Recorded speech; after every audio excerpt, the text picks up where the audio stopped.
बिस्मिल्लाहिर्रहमानिर्रहीम। अस्सलाम वालेकुम नादरीन, आप यूट्यूब चैनल देख रहे हैं। मैं इमरान ख़ान हूँ। पाकिस्तान तहरीक इंसाफ के दफ्तर कल मैं गया था पाकिस्तान तहरीक इंसाफ के लोगों से मिलने, क्योंकि उससे एक दिन पहले जो है वो एक तो रऊफ़ हसन साहब का वाक़या हुआ था हाल ही में, और उनको भी मिलना था। फिर मेरी कुछ मुलाकातें थी, कुछ इन्फॉर्मेशन कलेक्ट करनी थी, उसलिए भी मैं गया था। और दूसरा, जब एक रेड हुआ था यूएन का, वहाँ पे मिशन मौजूद था, तो मैं सारी सिचुएशन देखना चाहता था। तो मुझे पाकिस्तान तहरीक इंसाफ के लोगों ने कहा कि अक़वाम मुत्तहिदा के वफ़द की मौजूदगी में जिस किस्म का अटैक पुलिस ने हमारे दफ्तर के ऊपर किया है, तो इस मामले को हम अदालत में भी लेकर जाएंगे, चैलेंज भी करेंगे, शोर भी मचाएंगे। अभी पाकिस्तान तहरीक इंसाफ ये कह रही थी कि जनाब हमारे दफ्तर के ऊपर गैर कानूनी तौर पर पुलिस ने रेड किया है, बजाय इसके कि पाकिस्तान तहरीक इंसाफ अपने दफ्तर के मामलात को उठाती, हुकूमत ने दफ्तर ही गिरा दिया। यानी आप अंदाज़ा करें सिचुएशन का कि तहरीक इंसाफ को किस कदर दीवार के साथ लगाया हुआ है कि वो कह रहे हैं जी हमारे दफ्तर में दाखिल किए हुए, उन्होंने कहा जी दफ्तर ही गिरा दो। दफ्तर गिरा के जो है उसको सील कर दिया गया, दफ्तर का एक हिस्सा छोटा सा जो है उसको गिराया गया है। कुछ लोग कहते हैं वहाँ पे वॉशरूम से जिस एरिया को गिराया गया है, और शायद वो गैर कानूनी तौर पर तामीर किए गए थे। अब ये मामला भी जो पाकिस्तान तहरीक इंसाफ के वकला से मेरी बात हुई है, उनके बकौल ये बड़ी अजीब चीज़ हुई है, और वो ये कह रहे हैं हम कोर्ट में चैलेंज करेंगे और अपने डैमेजेस भी क्लेम करेंगे, अपना दफ्तर भी हम एक आधे दिन में डी सील करवा लेंगे, दफ्तर खुल भी जाएगा, डैमेजेस भी जो हैं वो हमें मिलेंगे, और हम इनके खिलाफ कानूनी कार्रवाई भी करेंगे। तो मैंने पाकिस्तान तहरीक इंसाफ के जो लॉयर थे उनसे पूछा कि ये कैसे मुमकिन होगा। तो उन्होंने कहा जी कि हमें 4 नोटिस ज़रूर, जो गवर्नमेंट कह रही है कि 4 नोटिस भेजे हैं, तो वो भेजे तो हैं, लेकिन वो नोटिस भेजे हैं सरताज अली साहब को। ये सरताज साहब जो हैं ये 4 साल पहले इस प्रॉपर्टी के मालिक थे। 4 साल पहले उन्होंने ये प्रॉपर्टी पाकिस्तान तहरीक इंसाफ को सेल कर दी थी। अब इसकी मलकियत जो है वो पाकिस्तान तहरीक इंसाफ के पास है। सीडीए ने जितने भी नोटिस जारी किए वो सरताज अली के नाम के ऊपर जारी किए थे। हालांकि सीडीए के अंदर अब सरताज अली इसका मालिक नहीं है। देखें, जब प्रॉपर्टी ट्रांसफ़र हो जाती है तो एक नया मालिक बन जाता है, और आपको किसी भी कानूनी कार्रवाई से पहले उस नए मालिक को एड्रेस करना पड़ता है कि जनाब अब आपकी मलकियत में ये प्रॉपर्टी है और इस प्रॉपर्टी के अंदर ये खराबी है, तो इसको आप ठीक कर लें। उनको नोटिस भेजे जाते हैं। अब नोटिस भेजे जा रहे थे पिछले मालिक को, और प्रॉपर्टी जो है वो नए मालिक के पास थी, लिहाजा नए मालिक को सुने बगैर प्रॉपर्टी के ऊपर ऑपरेशन नहीं किया जा सकता। अगर कोई ऑपरेशन होगा तो तमाम दफातर दिन के वक्त लगते हैं, तो ऑपरेशन दिन के वक्त होना चाहिए था, ताकि टीमें आती और दिन के वक्त रोशनी में ऑपरेशन करती, पता चलता। लेकिन ऑपरेशन जो है वो रात, आधी रात के वक्त ऑपरेशन किया गया। एक तो उनको ये एतराज़ है, दूसरा वो ये कह रहे हैं कि हमें कोई नोटिस नहीं भेजा गया, प्रॉपर्टी हमारे नाम पे। पुराने मालिक को नोटिस भेज कर नए मालिक को सुने बगैर प्रॉपर्टी को गिरा दिया जाए या सील कर दिया जाए, ये नामुनासिब है। हमारी बात सुनी जाती, अगर कोई चीज़ ऐसी थी तो उसको हम ठीक कर लेते। ये पाकिस्तान तहरीक इंसाफ का मौक़िफ़ है, वो इसको गैर कानूनी कह रहे हैं। मोहम्मद अली रंधावा साहब जो कमिश्नर लाहौर हुआ करते थे, और पाकिस्तान तहरीक इंसाफ के चंद दोस्तों ने मुझे बताया, उन्होंने कहा ये जो मोहम्मद अली रंधावा साहब है ना, इनके ही दौर में ज़मान पार्क में तोड़फोड़ हुई। उनका ये क्लेम है कि इन्हीं के दौर में पाकिस्तान तहरीक इंसाफ का जो लाहौर वाला सेक्रेटेरिएट है उसमें आग भी लगी, तोड़फोड़ भी हुई और तबाही फैल गई। तो काफ़ी चीज़ें लाहौर में डिस्टर्ब की थी जब ये वहाँ पे कमिश्नर थे।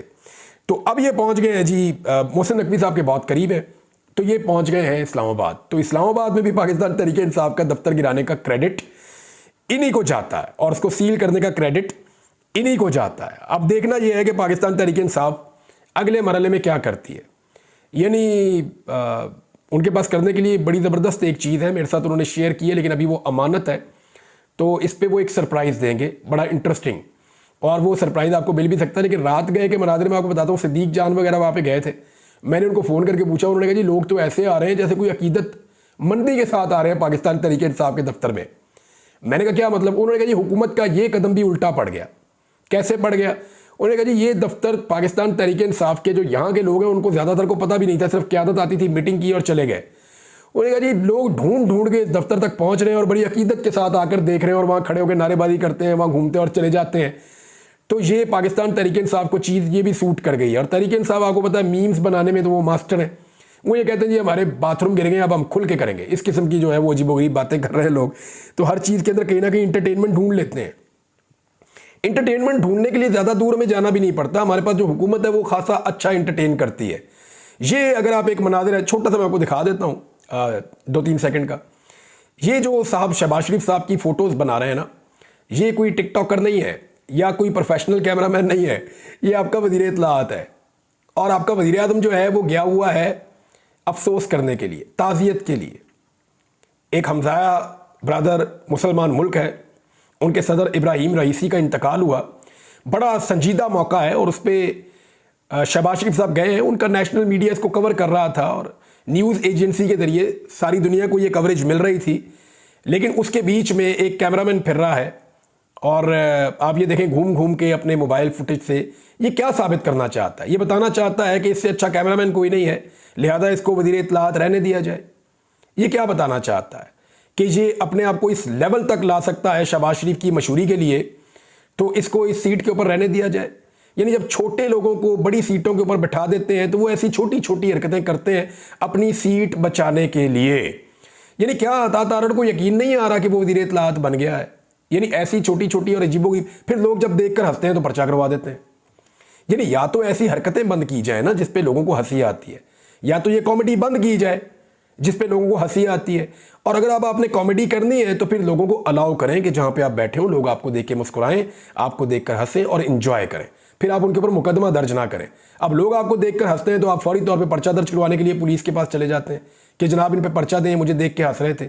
वो किसी और बात पे हंस रहे होते हैं, आपको पता नहीं किस बात का एहसास है, कमतरी आपको लगता है मुझे देख के हंस रहे हैं। लेकिन ये अच्छा कॉमेडी सर्कस चल रहा है और आपके वज़ीर इत्तलाआत जो है वो एक नया लेवल मुतारिफ करवा रहे हैं वज़ीर इत्तलाआत का। दुनिया का मैंने ऐसा नहीं देखा कि वज़ीर इत्तलाआत नस नस के जो है वो आगे पीछे घूम घूम के अपने मोबाइल से फुटेजेस बना रहा हो। यानी क्या चाहता है, उसको क्या लगता है कि पाकिस्तान का वज़ीर आज़म जाएगा तो कोई फुटेज नहीं बनाएगा, वहाँ पे कोई ऑफिशियल कैमरामैन नहीं होगा। बहुत ही अजीब हरकतें हैं जो हो रही हैं और बहुत मायूस कुन है, लेकिन कॉमेडी है, अच्छी खासी कॉमेडी लगी हुई है। तीसरी और एक बड़ी अहम खबर ये है, और ये बड़ी संजीदा खबर है, क्योंकि शहबाज शरीफ साहब ने एक बहुत बड़ा स्टेटमेंट दिया है। शहबाज शरीफ साहब के स्टेटमेंट को मैं एक और स्टेटमेंट के साथ मिलाकर पढ़ूंगा और उसके बाद आपको मैं हकायक बताऊंगा कि एक्चुअली पाकिस्तान के साथ हुआ क्या है और ये झूठ किस नौइयत का बोल रहे हैं। थोड़ी सी मैंने तहकीक की है, इस इशू को आप एक दफ़ा समझ लेंगे तो आपको दोबारा समझने की ज़रूरत नहीं पड़ेगी। देखिए, कोई मुल्क आगे बढ़ता है तब बढ़ता है जब उस मुल्क के अंदर सरमायाकारी आती है, बाहर से लोग पैसा उस मुल्क के अंदर शिफ्ट करते हैं और वहाँ पे कारोबार बढ़ता है। जब कारोबार बढ़ता है तो क्या होता है, एम्प्लॉयमेंट बढ़ती है, ज़्यादा लोगों को रोज़गार मिलता है, पैसे की सर्कुलेशन ज़्यादा होती है, गवर्नमेंट को टैक्स ज़्यादा इकट्ठा होता है, गवर्नमेंट अपने कर्जे उतारने में भी कामयाब होती है और तरक्याती प्रोजेक्ट भी लगाती है। तो ज़्यादातर इन्हिसार इस बात पे है कि आपके मुल्क में कितनी सरमायाकारी आ रही है, बाहर से आपके मुल्क में कितना पैसा आ रहा है, ये बहुत इंपॉर्टेंट है। अब ज़रा शहबाज शरीफ का स्टेटमेंट आप देख लीजिए। शहबाज शरीफ साहब फरमाते हैं कि मैंने एक कशकोल तोड़ दिया है, इस कशकोल से हम कहीं के नहीं रहेंगे। ये शहबाज शरीफ साहब ने कहा। डिटेल स्टेटमेंट जो है वो बड़ा लंबा है शहबाज शरीफ का और बड़ा बोरिंग भी है, लेकिन फिर भी मैं आपको बता देता हूँ थोड़ा सा। उन्होंने कहा कि मुत्तहिदा अरब अमारात से कर्ज नहीं लेंगे, मुश्तरका सरमायाकारी चाहते हैं, कशकोल तोड़ दिया है, इस कशकोल से हम कहीं के नहीं रहेंगे। और इस तरह उन्होंने कहा और फिर अनाउंस कर दिया जी बहुत ज़्यादा पैसे आने वाले हैं, 60% नौजवान है। वो बातें जो इमरान खान साहब बताते थे इन्होंने भी याद की हुई हैं, लेकिन प्रैक्टिकली ये कहाँ खड़े हैं वो मैं आपको अब बताता हूँ। अच्छा, ये वही शहबाज शरीफ हैं जिन्होंने कहा था बेगर्स आर नॉट चूजर्स। सबसे ज़्यादा मांगने का रिकॉर्ड भी इनका है, दुनिया से सबसे ज़्यादा पैसे मांग कर लाने वाले भी यही लोग हैं। और अब ये दावा कर रहे हैं, हाल ही में इन्होंने पैसे मांगे हैं, बार बार ये पैसे मांगते हैं और दावा ये कह रहे हैं कि मैंने कशकोल तोड़ दिया है। जमात इस्लामी क्या कह रही है? उन्होंने कहा लोगों से कहो कि इन्वेस्टमेंट लेकर आओ पाकिस्तान में और अपनी इन्वेस्टमेंट यहाँ से ले जाओ। कौन सा इखलाकी जवाब है इस हुक्मरान तबके के पास जो ओवरसीज पाकिस्तानियों से कहते हैं कि आप अपने रेमिटेंसेस भेजें, यानी आप बाहर से पैसा पाकिस्तान में भेजें और यहाँ पे रखें, और अपने पैसे आप जो जाती हैं वो आप लेकर मुल्क से बाहर चले जाएं। हुक्मरान यही कर रहे हैं ना, प्रॉपर्टीज बाहर है, पैसा बाहर है। भाई आप इस मुल्क में हुकूमत कर रहे हैं, अपना पैसा तो पाकिस्तान में लेकर आए ना, ताकि लोग भी एतबार करेंगे जनाब इनके अपने हुक्मरानों ने अपने ज़ाती एसेट अपने मुल्क के अंदर रखे हुए हैं, लिहाजा ये मुल्क काबिल एतबार है, चलो हम भी पैसे लेकर इस मुल्क में चले जाते हैं। अब वो जो बंदा सबको कह रहा है कि इस कारोबार में डाल दो या इस मुल्क में पैसे डाल दो, अपने पैसे उसने बाहर रखे हुए हैं, तो कौन उसकी बात पर यकीन करेगा? कोई यकीन नहीं करेगा ना। मिसाल के तौर पे मैं आपको ये कहता हूं कि ये फलां कारोबार है, इसके अंदर आप 1 लाख रुपया लगा दें, और मैं अपना 1 रुपया उसके अंदर लगाने के लिए तैयार नहीं हूँ, या 10 रुपये उसके अंदर लगाने के लिए तैयार नहीं हूँ। मैंने अपना सारा पैसा किसी और कारोबार में लगाया हुआ है और आपका कहीं और लगा दूंगा, क्योंकि मैं उसका रिस्क ले नहीं रहा और आपको कह रहा हूँ ये रिस्क आप ले लें। तो लोग बेवकूफ़ तो नहीं है। लोग सबसे पहले मुझे ये पूछेंगे कि भाई तू ये बता कि तुमने खुद इसके अंदर कितने पैसे लगाए हुए हैं। तो ये जो हमारे हुक्मरान है जो लोगों को कह रहे हैं पैसा पाकिस्तान लेकर आओ, तो लोग क्यों लेकर आएंगे? अब मैं आपको बताता हूं कि पाकिस्तान में पैसा क्यों नहीं आ रहा और इस वक्त आदादो शुमार क्या है। एक रिपोर्ट है जो बड़े शानदार सहाफ़ी हैं, बड़े जानदार सहाफ़ी हैं, शहबाज राणा साहब, एक्सप्रेस न्यूज़ से इनका ताल्लुक है, मैंने इनके साथ काम भी किया हुआ है, हम इकट्ठे काम करते रहे।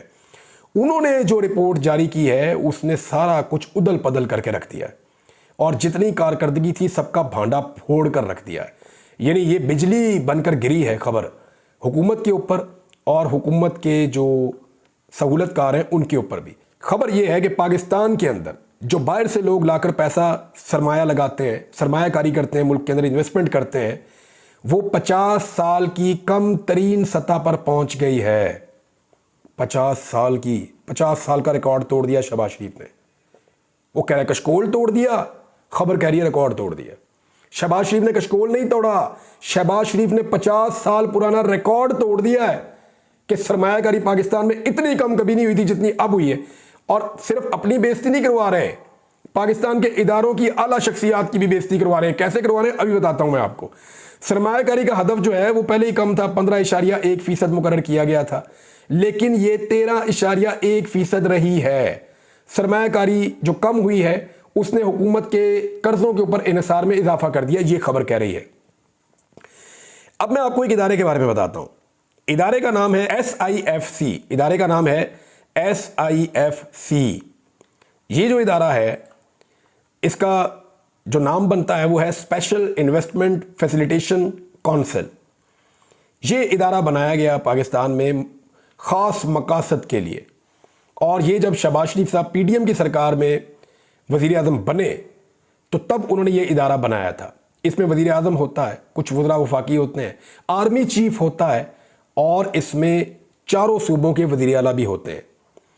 इसका मकसद ये था कि सरमायाकारों को तरगीब देना कि वो पाकिस्तान में ज़्यादा से ज़्यादा सरमायाकारी करें, और इरादा ये था कि पाकिस्तान में बहुत बड़ी सरमायाकारी लेकर आना।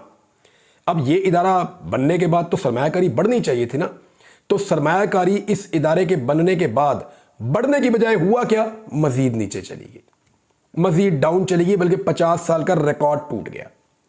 मामला यह है कि शहबाज शरीफ साहब और इनके साथी और इनकी जो इकॉनमी की टीम है वो इस कदर फारिग है कि वो इकॉनमी को संभाल ही नहीं पा रहे, पाकिस्तान में सरमायाकारों के एतमाद को बहाल कर ही नहीं पा रहे।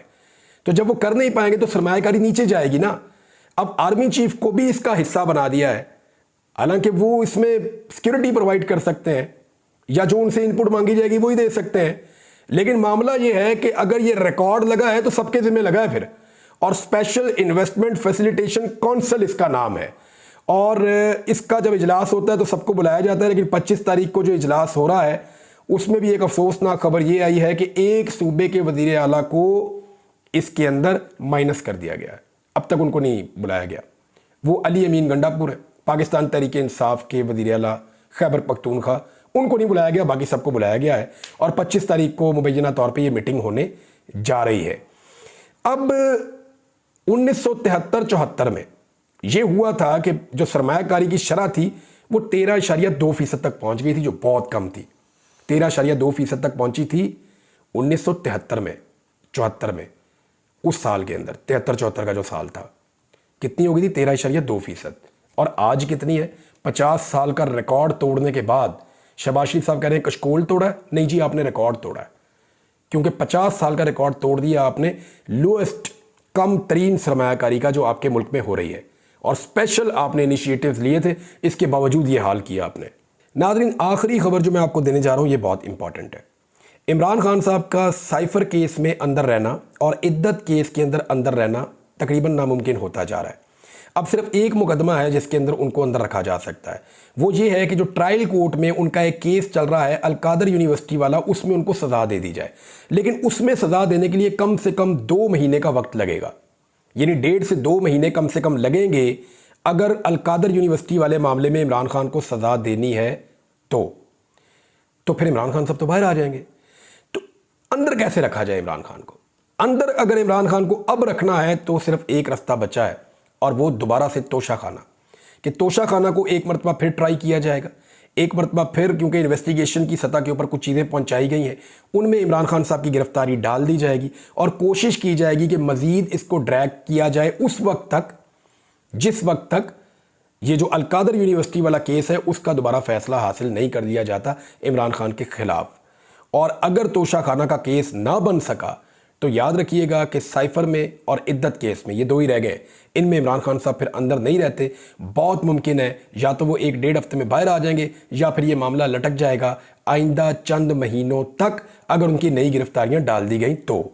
साइफर केस में एक चांस लिया है FIA ने, क्योंकि वहाँ पे chief justice Islamabad high court मौजूद हैं और उनके बारे में तहरीक इंसाफ को ये खदशात है कि शायद वो वापस रिमांड बैक करके और इस केस को दोबारा ट्रायल कोर्ट को भेज दें, इमरान खान को जेल में ही रहने देंगे, दोबारा केस चलाएं नए सिरे से। लेकिन अगर वो ये करेंगे तो ये एक एक के साथ ये मैच पड़ सकता है, यानी 2 रुकनी बेंच है, एक जज इधर जा सकते हैं, एक इधर जा सकते हैं। ऐसी सूरत में ये मामला जो है वो रेफरी जज को चला जाएगा और बाकी जो 6 जजेस हैं ये वही जजेस हैं जिन्होंने सुप्रीम कोर्ट ऑफ पाकिस्तान को मुदाखलत का ख़त लिखा हुआ है, तो वो तो मुदाखलत होने नहीं देंगे। तो साइफर में तो मुझे बहुत मुश्किल लगता है। ज़्यादा से ज़्यादा ये है कि फ़ैसला महफूज करके उसको लंबा कर दिया जाए और कुछ नहीं है। अब तक के लिए इतना ही। अपना ख्याल रखिएगा, अपने इस चैनल का भी। अल्लाह हाफ़िज़।